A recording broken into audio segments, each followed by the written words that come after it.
안녕하세요. 네, 반갑습니다. 저는 FTA 관세무역연구원의 대표이사를 맡고 있고 무역영어를 담당하고 있는 김용원 관세사라고 합니다. 오늘 아직도 비가 좀 오고 있죠? 예, 비를 뚫고 와주셨는데 오늘 좀 뜻깊은 시간이 됐으면 좋겠습니다. 그래서 1차 시험 대비 설명회를 지금부터 시작을 할 거고요. 처음 오신 분 혹시 손 들어 보시겠어요? 저희 학원에 처음 오신 분들. 예. 저희가 설명회 끝에 이렇게 행운권 추첨을 하거든요. 근데 그 추첨 번호가 여기 이제 보시면은 내 강의실에 들어가셔가지고 저희하고 홈페이지에 그래서 내가 참여한 이벤트, 그 다음에 설명회 이제 접수 번호가 이제 있을 겁니다. 그 접수 번호가 여러분들 나중에 끝에 추첨 번호라는 거 알고 계시고요. 그래서 준비하셨다가 끝나고 나서 이제 말씀을 드리면은 이제 열어보시면 될 것 같아요. 자, 그래서 오늘 설명회는 한 1시간 정도 진행이 될 것 같고, 크게 보면은 세 파트로 좀 볼 수가 있습니다. 그래서 저희 연구원 소개와 함께 관세사 자격시험, 그다음 관세사가 어떤 이제 자격증인지에 대해 설명을 드릴 거고, 그리고 이제 올해 합격자들에 대한 내용들, 그러니까 어떤 인원이 뭐 공부는 얼마나 했고, 뭐 나이는 어떻게 되고, 뭐 등등등 그런 것들도 설명을 드리고, 그리고 내년 1차 시험이 얼마 안 남았잖아요. 그래서 이제 짧은 기간이지만 이제 어떻게 공부를 해야 될지 그런 부분 좀 설명을 드릴 거고요. 마지막으로 이제 프로모션을 좀 설명을 드리도록 하겠습니다. 관세사는 지금 공부를 처음 이제 시작하려고 하시는 분 손 들어 보시겠어요? 이제 처음 시작하시는 거예요? 조금 일찍 오면 안 되셨나요? 왜 지금 오셨어요? 한두 달만 일찍 오셨으면 되는데. 앞에 계신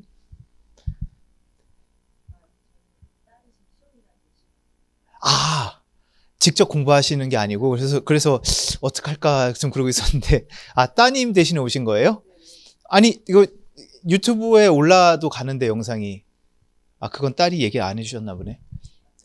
네. 알겠습니다. 참고로 올해 합격자 중에 최고령 합격자가 74년생이에요. 그러세요? 예, 저랑 동갑이시네요. 네, 범띠 화이팅.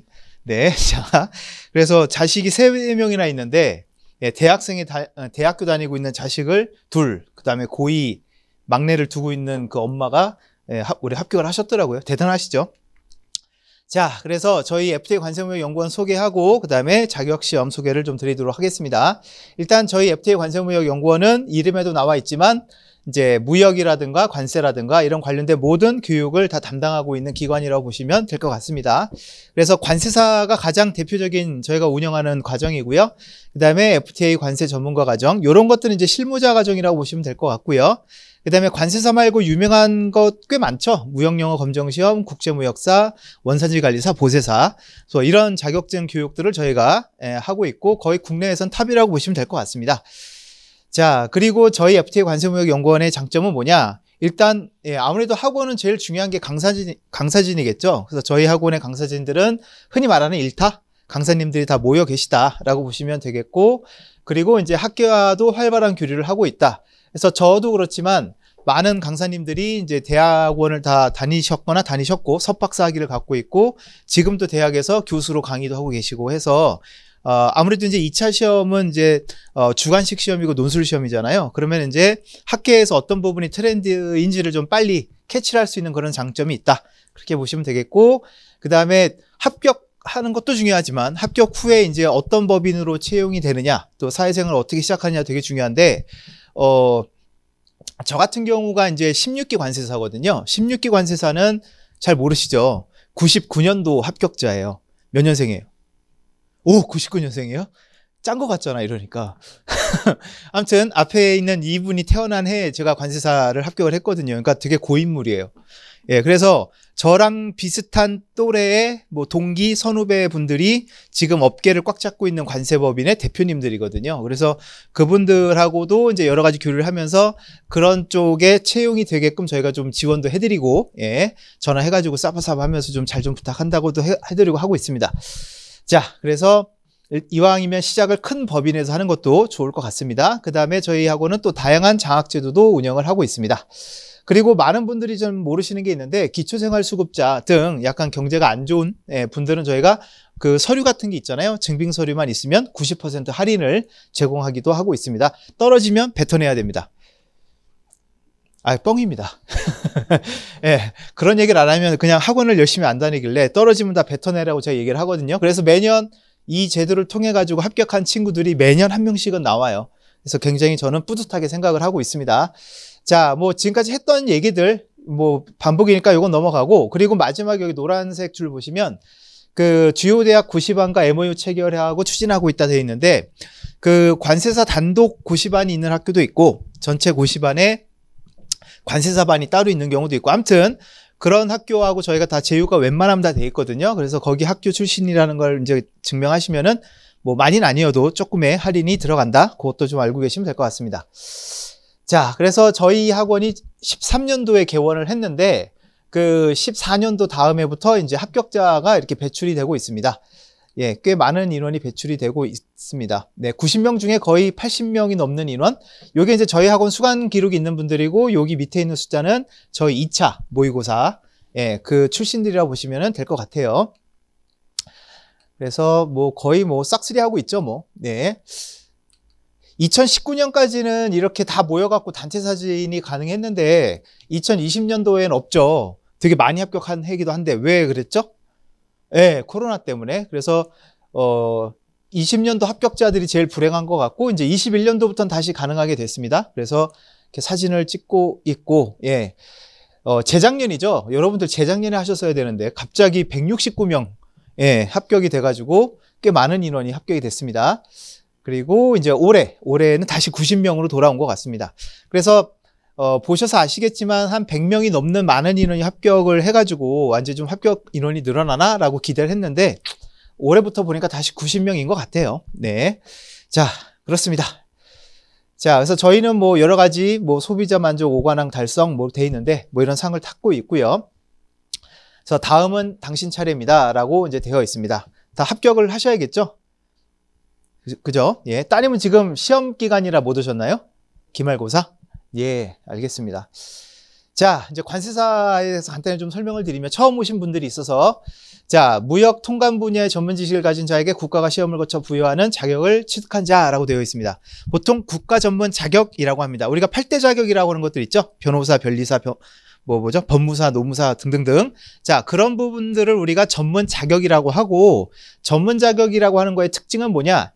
여기 보시면은 관세사법 제2조의 업무를 수행한다라고 되어 있는데, 관세법 말고 관세사법이 따로 있어요. 변호사도 변호사법이 있고 회계사도 회계사법이 있어요. 이런 자격을 우리가 국가 자격이라고 하고, 그 법률에서 그 해당 자격만 할 수 있는 고유의 업무를 법으로 딱 정해놓은 게 있습니다. 다른 사람들은 들어오지 마. 얘네들만 해먹을 수 있어. 해먹다고 하니까 좀 그렇긴 한데, 아무튼 그런 고유의 업무를 보장해주고 있는 게 8대 국가 자격이에요. 그러니까 거기 안에 들어가긴 좀 어렵지만, 시험도 어렵고, 일단 들어가면 그래서 좀 어떻다? 좀 나아질까? 라고 기대를 하고 있죠. 괜찮을까?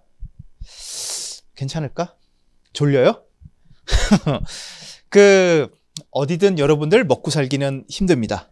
그죠? 네. 다만, 뭔가 정말 야생은 좀 아니겠죠. 나름 라이센스를 갖고 있는 거니까, 바깥만큼, 울타리 바깥만큼 그렇게 험하지는 않지만, 그 울타리 내에서도 뭐가 있다? 경쟁은 있다. 그래서 취업 같은 거는 뭐 쉽게 할 수는 있겠지만, 아무래도 사람은 어때요? 욕심이 좀 있잖아요. 예, 욕심의 동물이다 보니까 그 안에서 뭐 합격 전에는 합격만 하게 해주시면 감사하겠습니다라고 있었겠지만, 합격하고 나서 또 어떤 욕심이 생겨요? 더 돈 많이 벌고 더 승진하고 싶은 생각이 들 거 아니에요. 그런 스트레스는 뭐 어디 가든 똑같겠죠. 네, 그래서 쉽진 않지만 그래도 안정적으로 일을 할 수 있는 분야가 전문직이다 생각하시면 될 것 같아요. 그래서 주요 업무는 수출입 통관. 여기 정확하게 쓰자면 수출입 통관을 대행을 해주는 거죠. 대행. 그 다음에 기업 구제 업무라고 되어 있는데, 뭐 여러 가지 세관조사, 기업 심사, 그러니까 국세청으로 보면 세무조사라고 하죠. 관세청에서는 그거를 기업 심사라고 얘기를 하거든요. 예, 그래서 그런 것들을 순순히 낼 수는 없잖아요. 우리는 우리 논리가 맞다고 생각을 하는데, 국세청에서는 관세청에서 얼마 내? 라고 하면 어떻게 해야 돼? 그냥 순순히 내야 돼? 한번 싸워봐야죠. 예, 그래서 세금을 좀 줄여주고 우리의 고객들을 위해서 그런 일들을 하는 게 관세사고요. 그 다음에 관세청에서도 여러 가지 이제 인증 제도가 있거든요. 어떤 인증을 받으면 통관을 조금 수월하게 해준다든가 뭐 등등등, 그런 거를 하기 위한 여러 가지 이제 컨설팅 업무도 관세사가 많이 하고 있고, 그 다음에 FTA 활용 지원 이렇게 되어 있습니다. 한때는 FTA가 굉장히 핫했는데 요즘에는 뭐 그냥 조용해진 것 같아요. 네. 자, 그래서 이런 컨설팅도 저희가 하고 있다. 근데 FTA 컨설팅은 여러분들이 생각을 좀 바꿔야 될 게, 앞에 있는 99년생은 무슨 과예요? 어문 계열이에요? 왜 근데 관세사를 하세요? 갑자기? 아, 그랬어요? 꿈에서 나왔나요, 관세사가? 우리 어문 계열 학생 입장에서는 FTA 하면 떠오르는 게 뭐예요? 자유무역, 그건 이름이고. 예. 아, 너무 까칠한가? 오늘은 너로 정했어요. 계속 질문할 거예요. 예, 뭐가 떠올라요? FTA. 관세를 싸게 해준다. 맞죠? 예. 근데 우리가 보통 FTA라고 하면 여러분들이 같이 떠올라야 되는 게 뭐냐면 원산지예요. 원산지. 원산지. 예. 자, 예를 들어 우리 뭐 농수산물 아니면은 뭐 한약재 이런 게 이제 어떤 게 이슈가 많이 돼요? 뉴스 같은 거 보면. 한돈인 줄 알고 비싸게 사 먹었더니 알고 봤더니 뭐 저쪽 칠레산 돼지고기더라, 이런 거 프랑스산이더라, 뭐 이런 뉴스 보잖아요. 그게 다 원산지 문제 아닌가? 그러니까 우리 같은 일반 소비자들은 수입되는 물품, 우리가 사는 물품에 대한 어떤 원산지 같은 걸 생각을 많이 해요. 원산지가 왜 중요하냐? 얘기를 했지만 세금 혜택을 주는 거잖아요. 세금 혜택을. 근데 여러분, FTA가 체결되는 건 말 그대로 세금의 혜택을 주는 거지 통관 제도가 없어지나요? 그건 아니에요. 통관은 무조건 있는 거예요. 우리는 통관을 대행하는 업무를 하는 거예요. 그래서 관세가 없어져도 관세사의 일이 없어지는 건 아닙니다. 그건 알고 계셔야 되고. 자, 그러면 수입되는 물품에 대한 어떤 우리나라 입장에서 혜택을 준다면 그 물품이 우리가 FTA를 체결한 국가의 원산지가 있다라는 게 확인이 돼야 되겠지. 근데 그게 우리나라에서 중요한 건 아니에요. 우리나라에서 중요한 건 뭘까요? 반대로. 우리는 뭐로 먹고 사는 나라? 수출로 먹고 사는 나라. 그러면 우리가 뭘 해야 돼? 우리의 경쟁자, 경쟁국, 중국, 일본. 그죠? 자, 그런 나라들에서 만드는 제품하고 외국 시장, 큰 시장에서 경쟁을 해야 되잖아요. 그 중에 대표적인 게 뭐야? 가격 경쟁력 아닌가? 그럼 우리나라 메이드 인 코리아가 인정을 받아야 거기서 혜택을 받고 그만큼 가격 경쟁력이 올라가는 거겠죠. 네, 그래서 관세사들이 얘기하는 FTA는 바로 뭐? 수입 물품이 아니라 무슨 물품? 수출 물품. 근데 신기한 게 FTA 종류가 여러 개인 거 되게 아시죠? 여러 국가랑 다양하게 체결했으니까. 그럼 FTA 종류별로, 국가별로, 그 다음에 그 물품 종류별로 메이드 인 코리아로 인정받을 수 있는 그 비율, 예, 그게 다 달라요. 그래서 되게 복잡해졌어요. 그러니까 예를 들어 자동차는 여러분들 2만 개의 부품이 들어간대요. 그러면 어느 정도까지 들어가야 그게 메이드 인 코리아냐? 되게 논란이 되겠죠. 조립은 한국에서 하는데 예를 들어 부품은 다 중국산이다. 그럴 수 있잖아요. 또 어떤 FTA는 실을 만드는 게, 옷 같은 경우 실을 어디서 만들었느냐에 따라 원산지가 결정되는 FTA가 있고, 실 아니고 그 천, 그죠? 예, 그 천이 어디서 만들어졌느냐, 예, 그걸 원단이라고 그러나요? 예, 원단이 어디서 만들어졌느냐에 따라서 그 FTA에 따라서 이제 원산지가 결정되기도 합니다. 그래서 이런 것들을 관세사들이 다 해가지고 정해야 돼요. 그러면 기업 입장에서는 지금 해외에 나가 있는 공장을 우리나라에 옮겨서 메이드 인 코리아 인정을 받아서 수출하는 게 더 이득인지, 관세 혜택은 못 받아도 그냥 공장을 해외에 두고 있는 게 더 싼지 이득인지를 따져봐야 되겠죠. 그런 것들을 관세사가 하는 거예요. 멋있다, 그지? 할 수 있겠어요? 예, 다 배워서 하는 거예요. 그죠? 예. 자, 그래서 이제 관사 시험의 일정이 여기 나와 있는데 얼마 전에 발표가 됐습니다. 내년 시험 일정이. 그래서 여러분들 이 날짜 꼭 잘 기억하셔야 됩니다. 1월 29일부터 2월 2일까지가 원서 접수 기간이에요. 예, 공부에 너무 몰입하다가 저 날짜 놓치는 사람이 매년 있다 없다? 있어요. 알람 좀 설정을 해놓든가 좀 해주세요, 제발. 그리고 저한테 와가지고 막 울면서 어떻게 해달라고. 내가 무슨 대통령이야? 저한테 와서 하소연하는 친구들도 있는데 안 되죠. 그래서 꼭 기억하시기 바랍니다. 네, 다행히 여기엔 나와 있지 않지만 2월 초쯤에, 중순쯤에 추가 접수 기간이 있긴 해요. 그때 할 수도 있긴 한데, 아무튼 저 날짜는 꼭 기억을 하시기 바랍니다. 자, 그래서 내년 시험은 3월 16일 날 토요일 날 치러질 예정이고, 2차 시험은 이제 6월 15일 날 치러지고, 합격자 발표는 10월 16일 날 나오게 될 예정입니다. 그래서 시험 과목은 지금 1차 위주로 말씀을 드릴 건데, 뭐 1차, 2차 다 4과목씩 있어요. 근데 1차는 이제 다른 게 뭐죠? 객관식. 2차는 뭐? 주관식. 여기 논술형이라고 돼 있는데 이건 약간 옛날 얘기고 최근에는 좀 단답형 시험으로 많이 바뀌고 있습니다. 자, 그 다음에 이제 요건 자세한 거는 뒤에 가서 설명을 드릴게요. 이것도 질문을 많이 하세요. 관세사 합격하면 어떻게 되나요? 가장 많이 거의 95% 이상의 진로는 여기 관세법인 또는 관세사무소로 대부분 채용이 됩니다. 그래서 관세사무소나 관세법인은 서울에만 있는 게 아니라 개수로 보면 서울이 좀 적죠? 관세사는 어디에 많을까요? 사무실이. 인천. 예. 인천공항.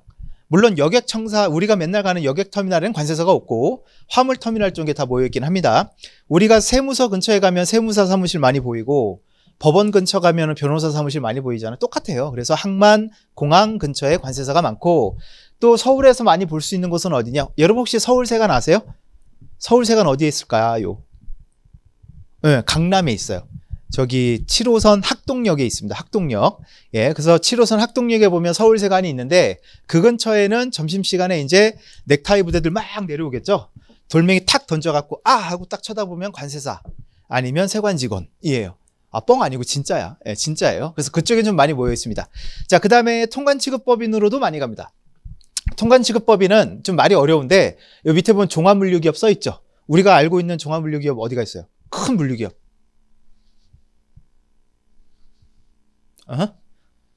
뭐 CJGLS도 있고 그 다음에 이제 특정 업체 거를 많이 운송하는 업체가 있죠. 예를 들어 현대차를 어디가 많이 운송하죠?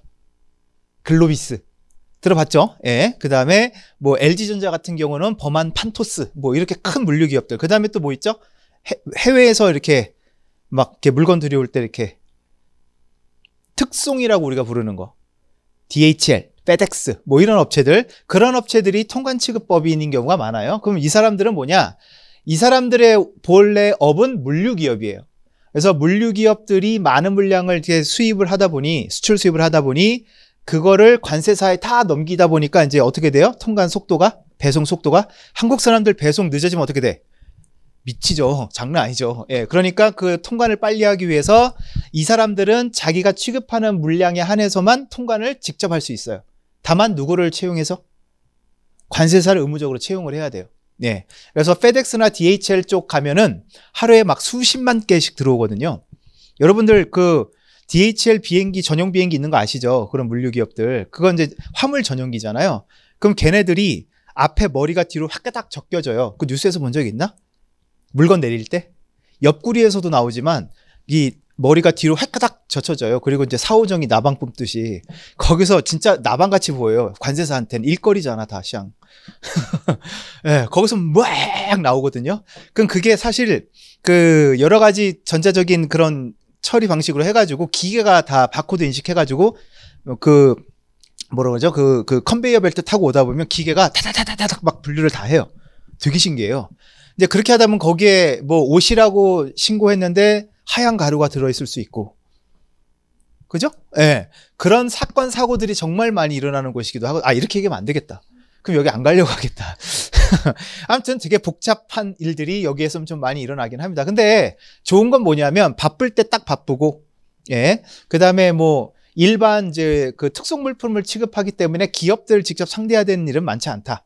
영업을 따로 할 필요는 없다. 근데 이쪽은 영업을 좀 많이 해야 되는 불편도 있고, 그러니까 다양한 일을 한다는 얘기죠. 인천공항에서 일하고 싶으세요? 인천공항. 왠지 공항 그럼 가슴이 좀 설레나요?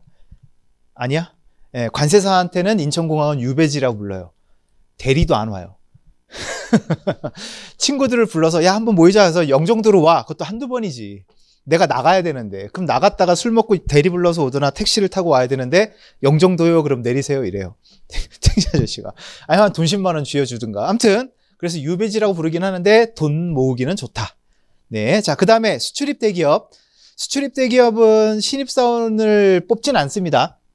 경력직 관세사가 주로 가는 경우가 많습니다. 삼성전자라든가 뭐 현대차라든가 등등. 그래서 이거는 나중에 관세사 일을 열심히 하시다 보면 기회가 좀 올 거다. 자, 그 다음에 관세직 공무원. 요즘 공무원 인기가 좀 많이 줄었죠. 예, 그래서 그렇긴 한데 아무튼 관세직 공무원 시험 응시하시게 되면 관세사 자격이 있으면 무려 가산점이 몇 점? 5점이나 예, 주게 됩니다. 그래서 관세사 시험을 합격하고 공무원 시험 준비하는 분들은 대부분 7급 도전을 많이 해요. 관세직 공무원 7급은 진짜 안 뽑거든요. 많이 뽑아야 10명? 근데 그 중에 대부분이 다 뭐 소지자? 관세 자격증 소지자. 내지는 그 뭐죠? 국가유공자. 그게 없으면, 예, 가산점이 없으면 7급은 아예 붙질 못한대요. 자, 그 다음에 이제 법무법인. 법무법인도 신입관세사를 뽑는 경우는 거의 없다. 예, 여러분이 생각한 로펌. 예, 그래서 여기도 좀 경력을 쌓다가 이제 우연히 좀 줄이 되면, 연이 단다면 갈 수는 있다. 근데 제 친구 중에도 이제 법무법인, 유명한 법무법인에서 일하는 친구가 있는데, 더럽고 서러워서 못 살겠다. 왜냐하면 그 법무법인에는 변호사가 메인이고, 근데 보시면 법무법인 들어가서 보세요. 변호사 있고요. 제일 많고요. 그 다음 법무사는 없다. 변리사, 회계사, 세무사들이 소규모로 있긴 하거든요. 근데 다 같은 이제 전문직으로 쳐주긴 하는데, 예를 들어 이럴 때 되게 안 좋대요. 그 월급의 차이가 많이 날 거 아니에요. 변호사는 예를 들어 연봉이 1억인데 관세사는 한 4, 5천 받아. 거의 초봉이. 자, 그러면 이제 그 회사에서 뭔가 야유회를 간대요. 그럼 회비를 걷는데요. 그럼 전문직은 100만 원씩 내라. 일반 직원들은 30만 원씩 내라 이렇게 한대요. 그럼 이제 관세사도 전문직이니까 얼마를 낼 준비하고 있어? 100만 원을 낼 준비하고 있는데 변호사가 오더니 넌 그냥 30만 내. 그러고 간대요. 좋은 거야, 나쁜 거야? 좋은 건가요? 아니야. 우린 프라이드가 있어야 되는데, 아씨, 말하면서 좀 빈정상한 일이 좀 있다더라. 예, 그래도 이제 그런 건 있대요. 명함이 이제 다 들으면 아는 법무법인 명함이니까 어디 가서 이렇게 좀 이렇게 허세 떨긴 좋은데 실질은 그게 아니니까. 아무튼 장단점이 있다. 그 다음에 회계법인은 좀 많이 뽑아갑니다. 회계법인, 여러분들이 많이 아는 외국계 해외법인부터 해가지고, 회계법인부터 해가지고 관세법인을 따로 만들어가지고 이제 관세사를 채용하게 하기도 합니다. 아무튼 합격만 하시면은 갈 때는 어떻다? 많다. 그렇게 보시면 되겠고, 그 다음에 관세사가 앞으로 어떻게 될까요? 라는 질문 많이 하시는데, 제가 뭐 점쟁이도 아니고, 그래서 여기 보시면은 한국고용정보원에서 만든 한국직업전망이라는 보고서가 이제 2년에 한 번씩 나오고 있는데, 다행히 관세사는 뭐 다소 증가할 거랍니다. 예. 근데 이거는 21년도 기준이고, 지금은 어때요? 지금 우리나라 무역이 어떻게 되고 있어요? 무역 수지도 안 좋아지고, 그죠? 예, 무역 양도 줄고 있고, 경제 성장률도 줄고 있고, 예, 지금 보니까 우리나라 무역 규모가, 경제 규모가 지금 10 몇 위까지 떨어졌던데? 예, 그래서, 21년도의 예측과 달리 지금 좀 힘들어지긴 했습니다. 특히 이제 중국하고의 무역이 거의 없어지다 보니까. 아무튼 근데 앞으로 뭐 이건 좀 좋아지겠죠? 좋아지겠죠, 여러분? 아니야? 그러니까 선거 잘하라고. 잘하라고. 자, 아무튼 전 아무 얘기도 안 했습니다. 그냥 선거 잘하자라고만 얘기를 했습니다. 자, 아무튼 그렇고요. 그래서 이게 이제 요런 이슈가 나왔던 게 그거예요. 꽤 벌써 오래전 얘기죠. AI랑 바둑 두던 이세돌 알고 있죠. 그래서 그때 알파고랑 바둑 두면서 앞으로 AI가 어떻게 된다? 모든 직업을 다 없애버릴 거다라고 해가지고 걱정이 좀 많았는데, 그래도 전문직은 관세사는 좀 증가할 거라고 합니다. 예. 왜 그러냐면 AI가 영업을 못 하잖아요. AI가 영업은 못 하잖아요. 자, 이제 교수진 소개를 좀 드릴게요. 저희는 과목별로 2분씩 교수님들이 계세요. 그래서 여러분이 나중에 수강 신청하시면은 이제 선택을 하셔야 됩니다. 그래서 관세법은 구민혜 관세사님하고 윤준필 관세사님 2분이 담당을 하고 계시고, 이제 무역영어는 이제 저하고 되게 이렇게 엄숙하게 나왔어. 그 다음에 이제 유샘나 관세사 얼마 전에 시집을 갔죠. 예, 이렇게 2명이 있고, 그 다음에 회계학과 내국소비세법은 유지연 회계사가 있고요. 그 다음에 회계학의 김성 세무사님, 내국소비세법의 이경신 세무사님, 자, 이렇게 있습니다. 자, 그 다음에 이제 2차 같은 경우는 지금 팀을 2팀으로 구분을 해서 운영이 되고 있는데, 뭐 나중 얘기긴 하지만, 예, 간단하게 좀 말씀을 드릴게요. 자, 관세법에는 임예진 관세사님, 그 다음에 HS 관세율표는 조천희 관세사님, 관세평가는 김병수 관세사님 계시고요. 그 다음에 무역실무는 최건수, 최재순 관세사가 있습니다. 그래서 무역실무는 2분 중에 한 분을 이제 선택을 하셔야 되고요. 자, F2 교수님은 관세법의 판창원 교수님, 그 다음에 HS의 오수교 교수님하고 최두원 교수님 2분이 계시고요. 이 2분도 이제 선택을 좀 하셔야 돼요. 자, 그 다음에 관세평가의 전용대 관세사님, 그 다음에 무역실무의 정주환 관세사님. 네. 요즘 조회수 뭐 안 는다고 좀 약간 힘들어 하시던데. 네. 유명한 유튜버죠, 유튜버. 자, 이제 시험 과목을 좀 설명을 드리겠습니다. 자, 관세사 1차 시험 과목은 말씀을 드린 것처럼 4과목이 있고, 총 이제 2교시에 나눠서 시험을 봅니다. 한 교시에 2과목씩. 그래서 1교시에는 관세법, 무역영어 보고요.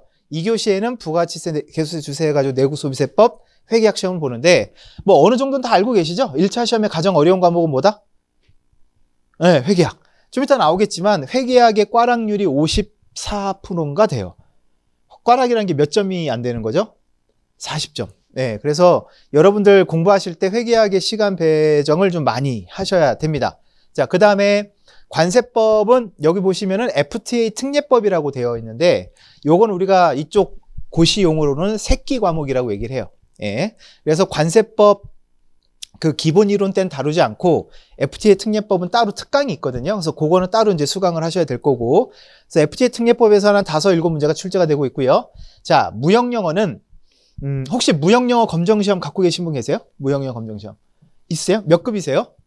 1급이세요? 무역영어 1급 시험 같은 경우는 사실 영어도 되게 잘해야 돼요.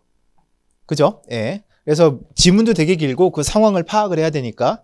그런데 관세사 무역영어 시험은 여기도 나와 있지만 국제협약에서 많이 나옵니다. 국제협약에서. 그래서 영어를 못하는 분들이 나 어떡하죠? 이렇게 걱정을 많이 하시는데 다행인 게 뭐냐? 시험 범위가 있는 영어 시험이에요. 무슨 말인지 아시겠죠? 무역영어 검정시험은 시험 범위 따로 준비할 게 없어요. 그죠? 근데 이거는 시험 범위가 있어요. 그래서 내가 해석을 잘 못해도 그냥 어떻게 하면 돼? 무식하게 외우면 돼요. 방법이 없진 않아요. 그래서 무역영어도 이제 협약이 이제 위주로 출제가 되다 보니까 영어 울렁증이 있으신 분들도 할 수 있다. 그런 분들 실제로 많이 봤고요. 자, 1교시까지는 그래도 괜찮습니다. 이 앞에 1교시 때문에 떨어지는 분들은 거의 없어요. 문제는 이제 뭐예요? 2교시가 문제가 되겠죠. 그래서 회계학이 이제 재무회계 30문제, 원가회계 10문제 이렇게 나오는데 그 기본 이론 시간에는 재무회계를 주로 다루고 원가회계는 따로 수업을 이제 들으셔야 됩니다. 그래서 지금 하시는 분들은 시간이 되게 짧으니까 재무회계만 소화하기도 사실은 벅차거든요. 그래서 원가회계를 흔히 말하는 제껴야 될지 가져가야 될지는 여러분이 한번 판단을 좀 해보시기 바랍니다. 혹시 이과 있나요? 이과? 여기 다 문돌이들이에요? 근데 남녀 구분 없이 다 문돌이라고 해? 그냥? 문돌이야? 그러니까 왜 회계학이 관세 시험에 들어왔을까요? 짜증나게.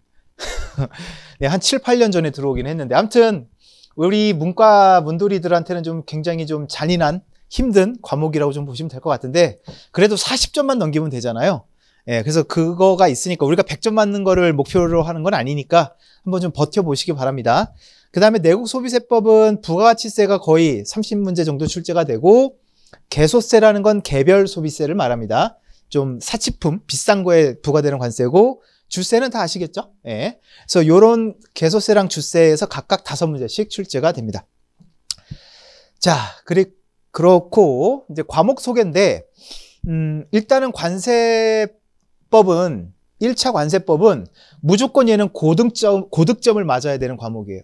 예를 들어 회계학을 내가 40점을 맞았다. 그럼 평균 몇 점을 맞아야 합격이에요? 우리는 60점이죠. 그럼 그 회계학의 40점을 커버해 줄 과목이 뭐예요?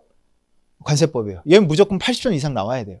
네, 그래서 뭐 양은 좀 많아요. 관세법의 양은 좀 많은데 양이 많다 보니까 시험 문제의 깊이는 그래도 많이 어렵진 않기 때문에 얘는 무조건 고득점을 해야 된다. 그리고 1차 때 잘 해놓으면 나중에 2차에 가서도 좀 편안해질 수 있다. 그렇게 보시면 되겠고요. 자, 무역영어는 그러니까 1차 관세법과 2차 관세법 당연히 연결이 됩니다. 그 다음에 2차에 가면 무역실무가 있죠? 예, 그게 좀 편해지려면 1차의 무역영어를 좀 열심히 해놓으셔야 되는데 과목의 특징은 여기 있어요. 국제협약에서 대다수의 문제가 출제가 된다. 그래서 국제협약을 열심히 계속 봐야 된다. 예, 그렇게 보시면 되겠습니다. 그 다음에 내국소비세법은 양이 제일 적어요.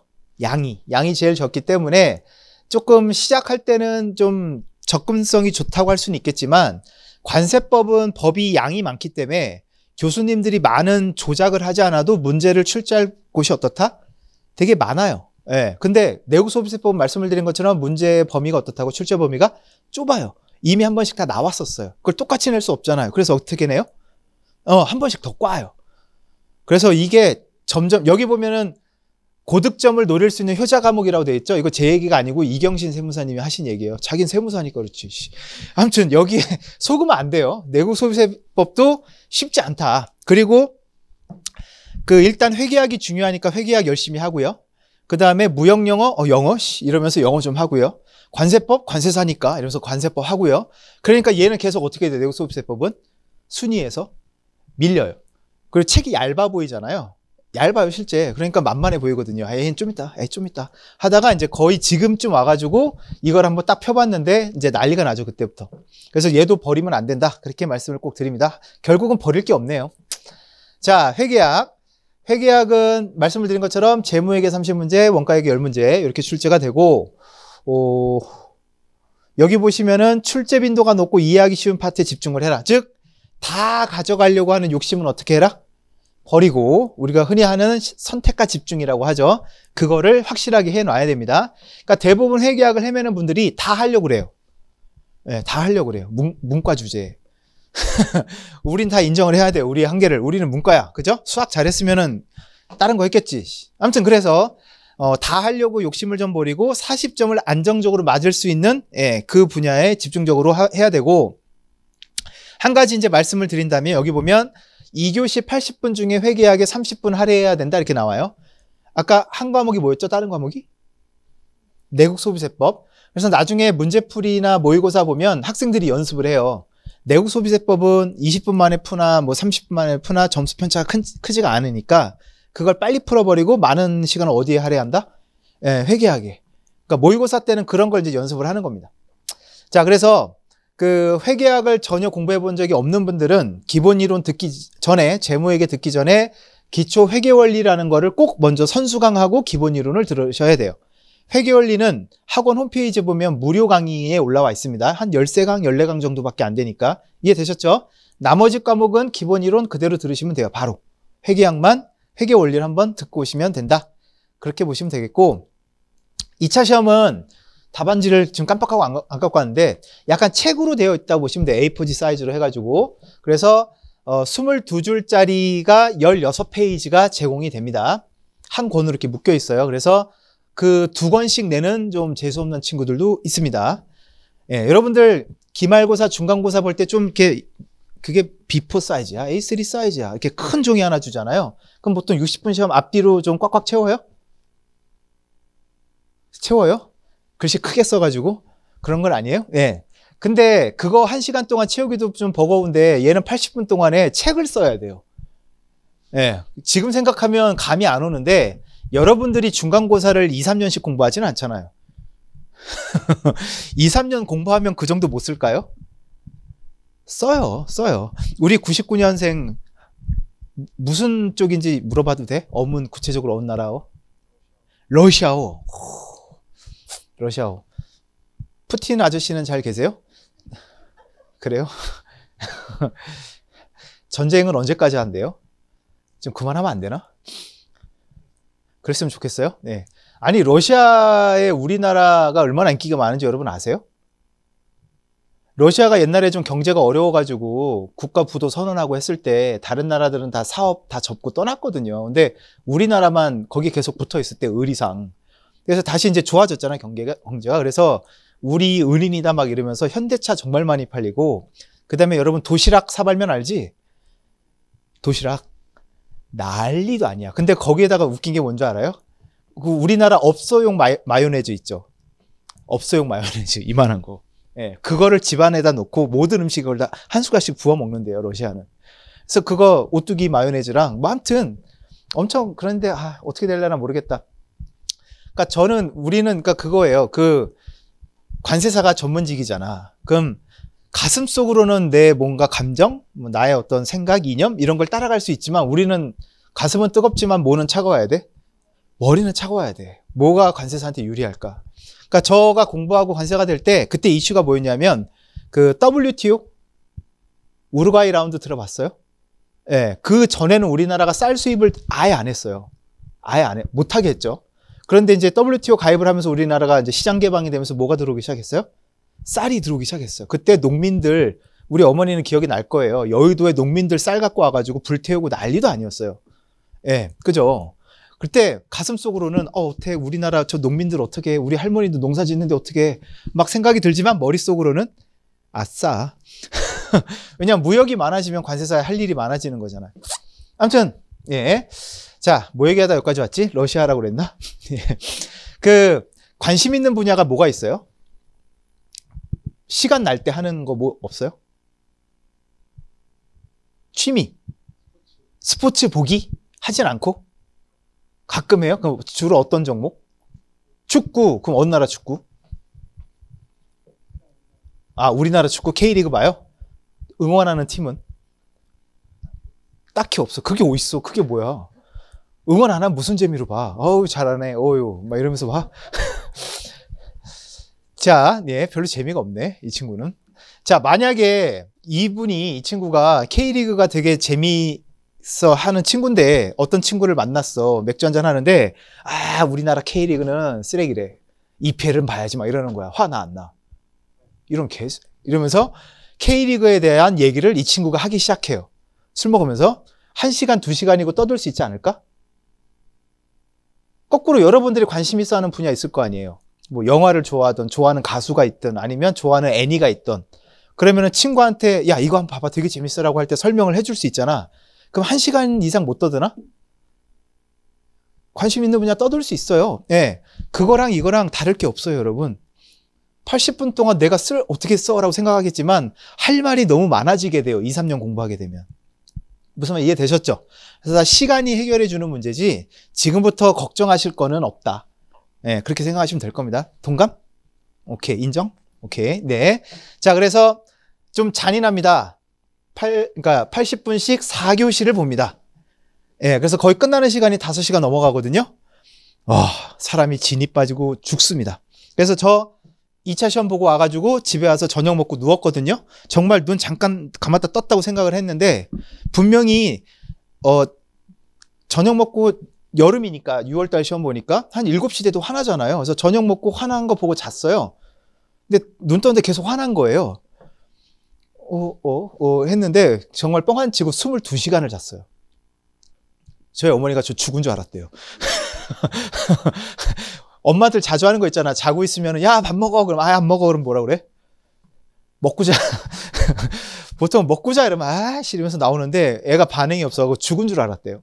그러니까 그렇게 되더라고, 사람이. 정말 와, 진짜 식은땀이 줄줄 흐르고요. 정말 힘들어요. 그래서 2차 시험은 많이 아는 것도 중요하지만 정말 중요한 게 뭐다? 체력 싸움이다. 그래서 우리 여아구들, 남아구들은 그래도 공부하면서 운동도 좀 하는데 우리 여아구들은 꼭 뭐 해야 돼? 운동해야 돼.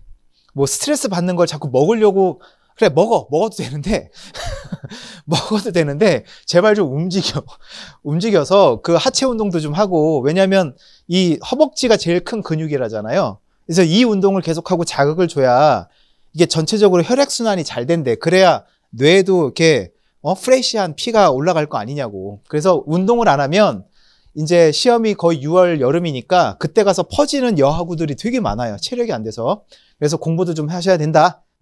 운동도 하셔야 된다 말씀을 드리고. 자, 올해는 아니고 전체 한 10년 정도의 수험 인원인데, 지금 보시면은 2015년도 갑자기 관세사 인기가 폭발해가지고 1차 접수 인원이 거의 4,000명을 육박했던 적도 있었어요. 학원 입장에서는 가장 좋았던 시기인데. 근데 점점 줄더니 올해 2023년에는 1차 접수자가 2,181명으로 줄었어요. 거의 반토막이 났네요. 자, 그런데 이제 1차 합격자도 점점 줄고 있고, 올해 같은 경우 800명이 합격을 했습니다. 1차. 800명이래. 400명. 요건 좀 이따 좀 자세하게 보여드릴게요. 자, 여기 나와요. 자, 1차 시험 대상이라는 건 접수자를 말하고, 시험장에 나타난 사람들이 1,600명이에요. 그러니까 546명은 노쇼한 거예요.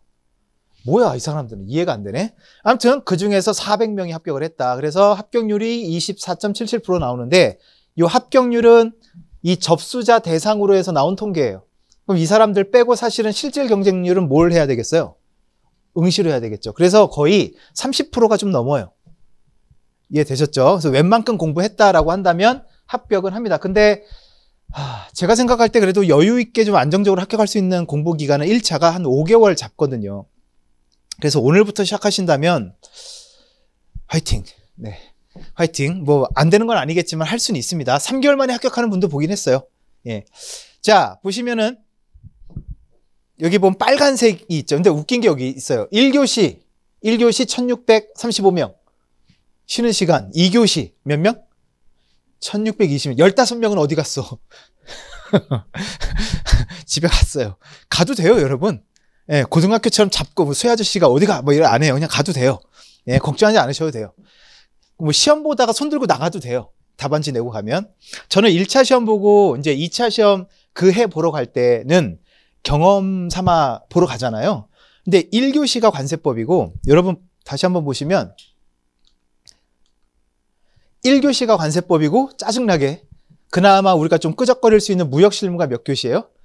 4교시예요. 그러니까 이거 좀 몇 자 써보겠다고 이 마에 2교시와 중간에 점심시간도 1시간 가까이 주거든요. 기다려야 되는 상황이었어요. 그래서 2교시 때는 근데 웃긴 게 그때 당시만 저는 시험 옛날에 봤으니까 중고등학교 주말엔 항상 뭐가 있다 아침에? 운동장엔? 뛰진 않고 입으로 주로 축구하시는 분들 있잖아. 되게 시끄러워. 근데 이렇게 많이 역동적이진 않은 축구 있잖아. 조기축구. 그러니까 요즘에는 시험을 보게 되면 그 운동장 다 통제하잖아요. 근데 제가 시험 볼 땐 그런 게 없었어요. 우리 시험 보고 있는데 운동장에서 축구해요, 아저씨들이. 그럼 저 창가였거든요. 이러면서 창가에서 축구 보고 있었어요. 잘한다 막 이러고. 그리고 이제 점심을 먹었어요. 점심은 여러분 밖에 나가서 먹어도 돼요. 도시락 안 싸가도 되고 밖에 나가서 친구들하고 밥 2그릇씩 먹고 이렇게 배불러가지고 이제 왔는데 갑자기 배가 아픈 거예요.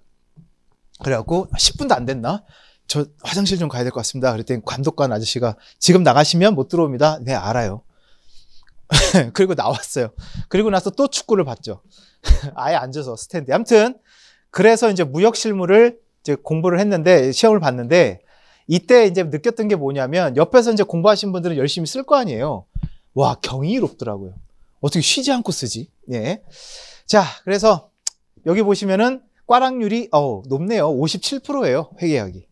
그래서 회계학 꽈락은 꼭 피하자. 근데 안타까운 건 회계학 꽈락 나시는 분들이 어이없는 점수도 아니고 꼭 35, 37.5 그래요.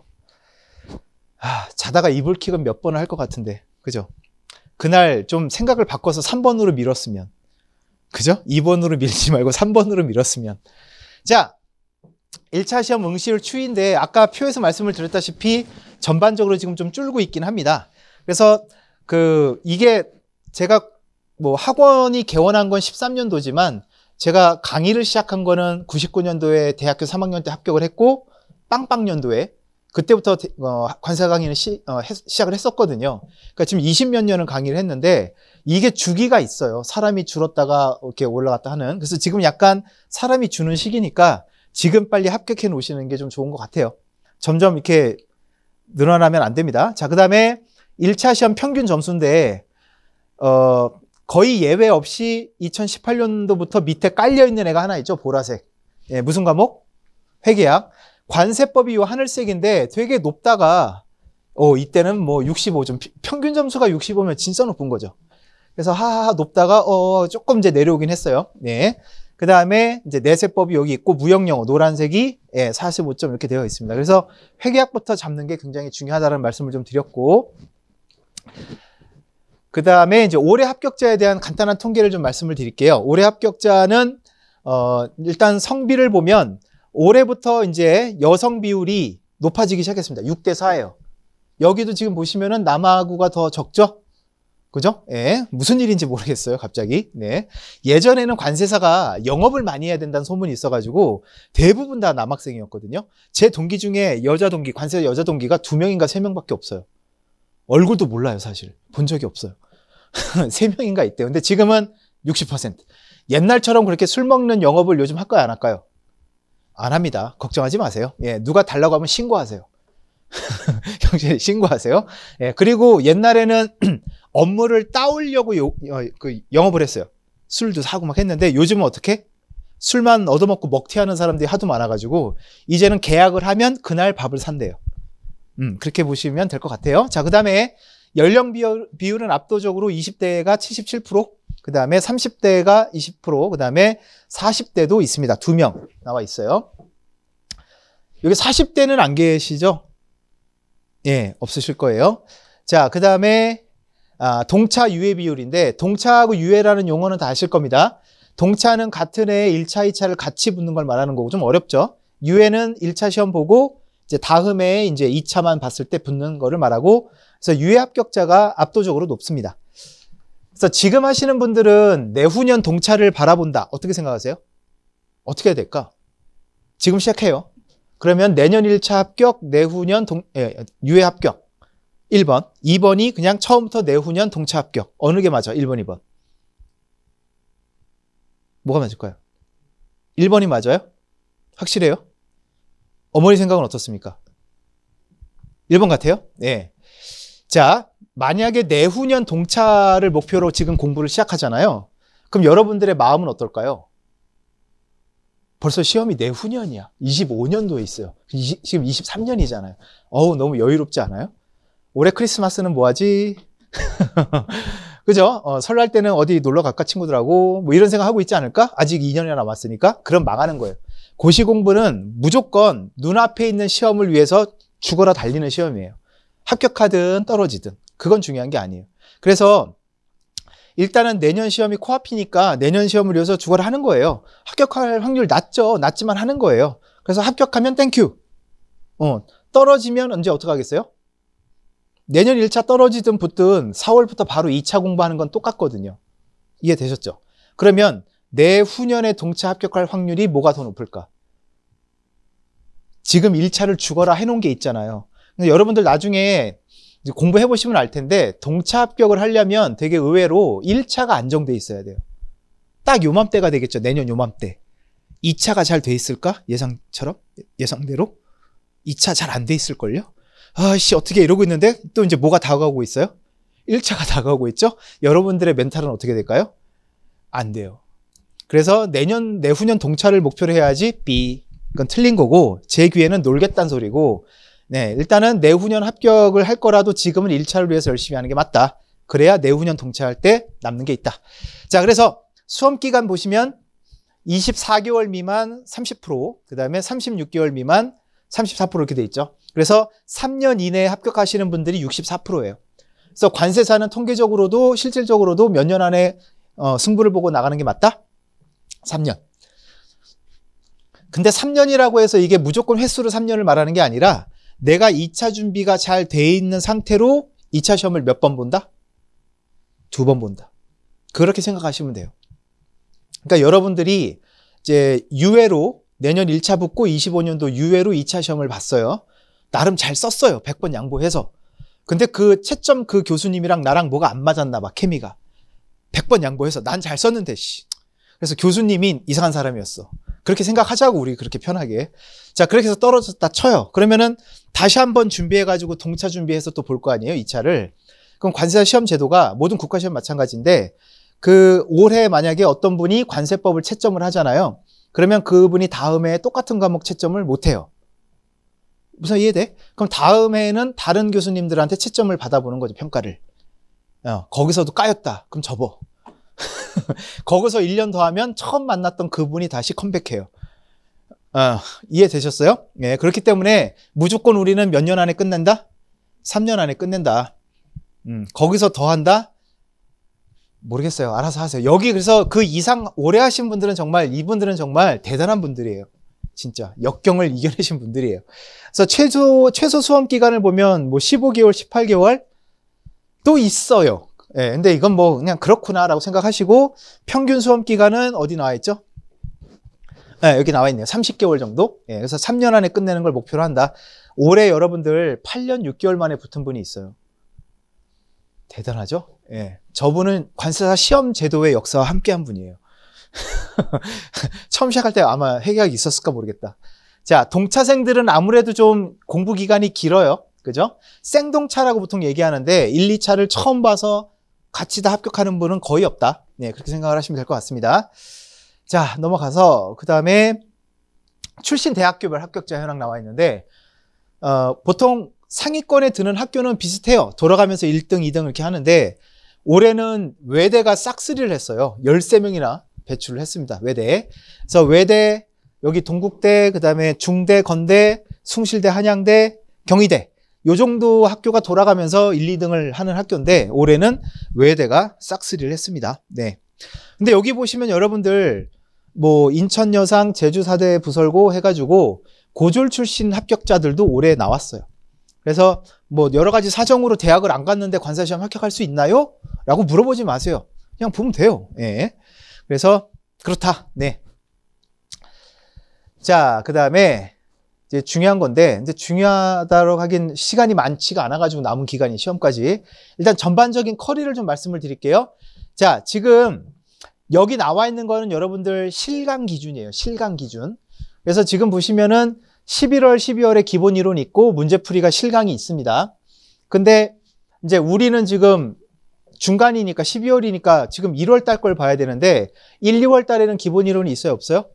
없어요. 그래서 지금 시작하는 분들 중에 나는 무조건 실강을 듣고 싶다라고 하시는 분들은 죄송한데 그냥 인강을 들으셔야 돼요. 시간이 없어요. 그래서 지금 시작하는 분들은 뭘 듣는 게 제일 낫다? 여기 보시면 온라인 단기 합격반이라 되어 있죠. 예, 그래서 원래는 기본 이론 플러스 특강, 문제풀이, 모의고사 뭐 여러 가지가 있지만 지금 시간이 얼마 안 남았기 때문에 지금 여러분 100일도 안 남았어요. 그래서 가장 기본인 기본 이론하고 문제풀이 요 두 가지를 같이 이제 묶은 그 온라인으로 그래서 이 상품을 선택하시는 게 가장 합리적일 겁니다. 네. 그래서 저것만 소화해도 아마 어느 정도 합격권까지는 가실 수는 있을 거예요. 자, 그렇고요. 네. 이제 기본 이론 다 들으신 분들, 문제풀이 들으신 분들은 이제 OX 강의 1월부터 새롭게 이제 개설이 될 거고요. 총정리용으로 가장 좋을 겁니다. 그 다음에 문제풀이 실강이 또 따로 열리긴 하고요. 그 다음에 2월 달부터는 이제 모의고사식 문제풀이가 이제 시작이 됩니다. 저건 이제 모의고사라고 보시면은 될 것 같아요. 그래서 앞으로 남은 커리는 이게 답니다. 별로 이제 남은 게 없어요. 그리고 여러분들을 위해서 또 하나 말씀을 드리면 뭐 1차 대부분 합격하실 거죠? 해야죠. 네. 그래서 1차 합격하시게 되면 내년은 아마 2차 커리를 저희가 조금 바꾸려고 하긴 하는데 일단은 중요한 거는 4월 초부터 바로 뭐가 들어간다? 네, 2차 들어갑니다. 그래서 3월 16일 날 시험 보고 한 2주? 2주? 1주 정도? 내일이 지구 멸망의 날이라 생각하고 원 없이 놀아요. 일주일 동안 뭐 하면 좋아요? 이런 쓸데없는 거 묻지 말고 그냥 일주일 동안 앞으로 우린 2, 3년 동안 기계처럼 살아야 될 운명들이거든. 그러니까 그 일주일을 그냥 친구들하고 이제 신변 정리하고 안녕 얘들아. 그래 이러면서 살아들어. 그냥 다 신변 정리하고 어디 갈 데 있으면 가보고 예, 다 하고 그리고 나서 이제 4월 달부터는 이제 2차에 바로 올라타는 걸로 그렇게 생각하시면 될 것 같습니다. 참고로 시험 보면 1차 시험 보시면 그 날 오후면은 답안이 나와요. 그리고 여러분은 시험 보시면 답안지 제출하고 그 시험지는 들고 나오거든요. 그럼 시험지에 답안 표시되어 있을 거 아니에요. 그래서 그날 바로 알 수 있어요. 그래서 그날 이제 채점을 하는데 그 가답안보다 점수가 떨어지는 경우는 제가 20년 강의하면서 한 번 봤어요. 그러니까 자기가 답안지 체크를 잘못한 거죠. 그러니까 대부분 문제에 오류가 있거나 뭐 이렇게 되면 어떻게 돼요? 뭐 복수 정답으로 해주든 아니면 문제 자체가 그냥 A라면 어떻게 돼요? 모두 정답 처리하잖아. 그래서 가답안보다 점수가 떨어지는 경우는 있다 없다? 없다. 20년 동안 딱 한 번 봤다. 그 사람은 어떤 사람? 답안지를 어떻게 했다? 우리가 흔히 말하는 밀려 썼다. 밀려 쓴 거를 나중에 채점하고 알게 된 거예요. 아무튼 그렇습니다. 자, 그래서 OX 특강 1월부터 시작되는 OX 특강은 뭐 관세법은 여기 나온 것처럼 핵심 문제풀이 핵심 요약돼 있고 무형유형 같은 경우는 기본 개념 정리하고 그다음 3대 협약을 OX로 최종 정리하고요. 그다음에 내국소비세법도 마찬가지고 다 비슷합니다. 회계학 같은 경우는 이제 말문제가 우리가 그나마 문과니까 가장 만만한 문제잖아요. 말로 하는, 그죠? 우리 문과니까. 그래서 그런 것들 정리하니까 꼭 OX 특강은 최종 정리 차원에서 좀 수강을 하시면 좋을 것 같습니다. 자, 그 다음에 2월에 시작되는 모의고사식 문제풀이인데 실제 시험과 동일하게 8번 진행을 합니다. 4주간 일주일에 2번씩 8회가 진행이 되는데 요거는 여러분 온라인도 있어요. 요건 이제 오프라인 기준이에요. 학원에 와서 시험 보실 분들.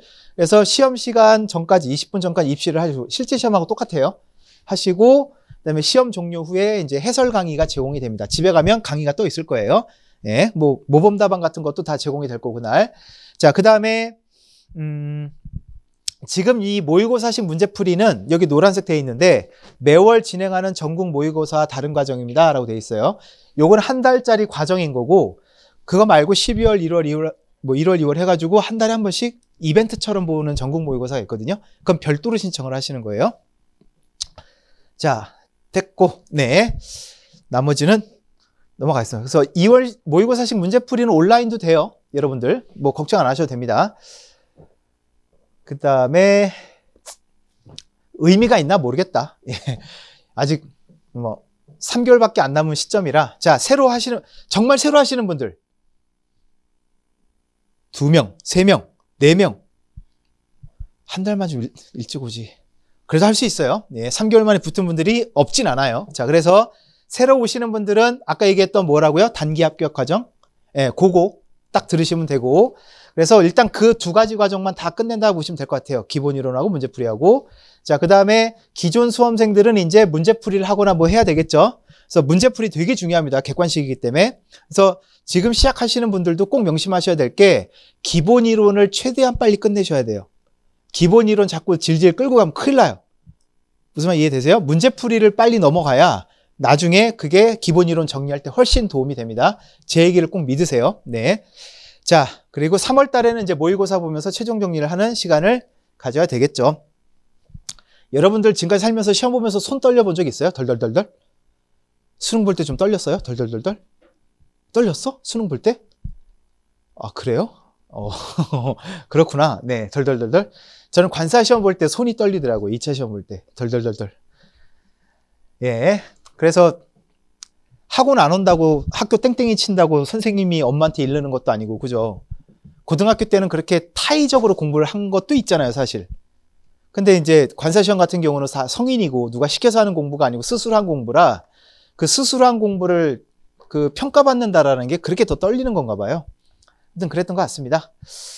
자, 이것도 뭐 여태까지 했던 얘기들이라 별로 뭐 말씀드릴 건 크게 없는 것 같고. 그래서 1차를 좀 늦게 하신 분들은 일단 1차 열심히 하시고 지금은 이제 경험을 교훈 삼아서 2차는 제때 정확하게 시작을 좀 하셨으면 좋겠습니다. 여기에 대해서 뭐 질문하실 거 없죠? 네. 그 다음에 뭐 요거는 뭐 온오프 중에 어느 게 더 좋아요? 뭐 이런 질문들을 많이 하셔가지고 이렇게 만든 자료인데 이건 작년 합격자인데요. 작년 합격자 중에 온라인만 들어서 인터넷 강의만 들어서 합격한 분들이 92명. 오프라인만은 아니고 아무튼 오프라인을 병행한 사람이 46명 이렇게 돼 있어요. 100% 오프라인도 5명이 있긴 하네요. 자, 저렇게 보면 온라인이 더 좋은 거네 라고 생각할 수가 있는데 전체 합격자 비중을 보면 그런데 중요한 거는 이제 분모를 봐야 된다는 거죠. 온라인만 들은 분들, 뭐 저희가 판매한 개수가 3,600건이 넘는데 그 중에 92명이 붙었어요. 그러면 비율로 보면 2.5%가 붙은 거예요. 오프라인은 수가 좀 적죠.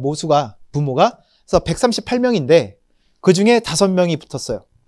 그 다음에 351명 중에 병행을 한 친구들 중에 46명이 붙었어요. 그러면은 지금 보시면 합격률을 보면 어떻게 돼요? 훨씬 높죠. 네, 그래서 오프라인을 그래도 오시는 분들이 의지도 있고 그 다음에 일단 학원에 오면 뭐가 있어요? 집중력이 생기잖아요. 그래서 너무 물리적으로 멀지 않으면 뭐 1시간 내외다 그 정도다 그러면 통학 시간이 그러면 오프라인도 생각해 보시는 게 좋고 2차는 특히 그게 필요합니다. 왜? 1차는 절대평가예요. 남이야 어떻게 하든 그냥 내 점수만 60 넘으면 합격이죠. 근데 2차는 이제 90명만 뽑아요. 그럼 그건 무슨 평가란 얘기예요? 상대평가예요. 그러면 적들을 어떻게 해야 돼요? 내 주변에. 적이라고 표현하면 좀 그런가? 적군들을 내 주변에 두고 내가 가서 감시를 해야 되겠죠. 그죠? 그리고 무조건 한 놈을 찍어요. 그리고 쟤보다 내가 1시간씩 매일 더 한다. 괜찮은 방법이에요. 나만 알고 있어야지. 딱 가서 내가 너보다 1시간씩은 더 할 거야? 이러면 걔는 이거고 마음속으로 한 명을 찍어요. 너무 널널하는 친구 말고 한 명을 찍어가지고 내가 쟤보다는 1시간 더 할 거야 라고 하고 하는 거죠. 그렇게 하면 돼요, 여러분들. 혼자 하면 좀 힘들지만 러닝메이트가 있으면 그게 좀 되더라고요. 아무튼 그래서 오프라인이 실제 효과는 좀 있더라. 그걸 좀 말씀을 드린 겁니다. 지방에 있거나 좀 머신 분들은 뭐 그렇게 무리하실 필요는 없고요. 자, 그 다음에 올해 합격자한테 이제 당신이 왜 합격하신 것 같아요? 뭐가 중요해요? 라고 물어봤더니 이제 암기가 제일 많죠. 암기가 제일 중요하다. 그 다음에 공부 계획과 학습량 뭐 28% 이해 이렇게 되어 있는데, 근데 여기 딱 보면 암기가 제일 중요하네 라고 생각할 거예요. 그런데 여기 여러분이 놓치면 안 되는 맹점이 있습니다. 이거 누구한테 한 설문조사라고? 합격한 분들. 그럼 얘네들은 공부를 잘한다 못한다? 잘한다. 그럼 이분들한테는 이해? 뭐 공부 계획? 이거는 뭐예요? 별로 중요하지 않아요. 이 친구들은 이제 디테일을 살리는 게 중점인 분들이기 때문에 시험 직전에는 암기가 중요하다고 아마 얘기할 거예요. 무슨 말 이해됐죠? 자, 군대 갔다 왔죠? 여러분들 선후배 다 있죠? 군대 갔다 온. 그럼 군대 얘기할 때 어떤 얘기해요? 찌질했던 훈련병, 이등병 때 얘기하든가? 안 해. 지 병장 때 얘기하지. 야, 내 군대에서 말이야 이러면서. 그죠? 그 친구들 훈련병, 이등병 때 되게 찌질했을 거, 그지? 기억하고 싶지도 않고 기억도 안 나지? 똑같아. 합격한 분들도 공부 처음 시작할 때 어리버리했던 건 기억이 잘 안 나요. 예, 막판만 기억이 나요. 그래서 막판에 자기는 일정 수준에 이미 올라와 있고, 그 다음에 마지막에 뭐가 중요하다? 암기가 중요하다 이렇게 얘기한 거지. 사실은 시작할 때는 뭐가 중요해요? 공부계획, 학습량, 이해도 이거 되게 중요해요. 여러분 이해도 못하는 걸 그냥 쌩 암기하라고 하겠어요? 못해요. 못할 짓이거든요. 아무튼 그렇습니다.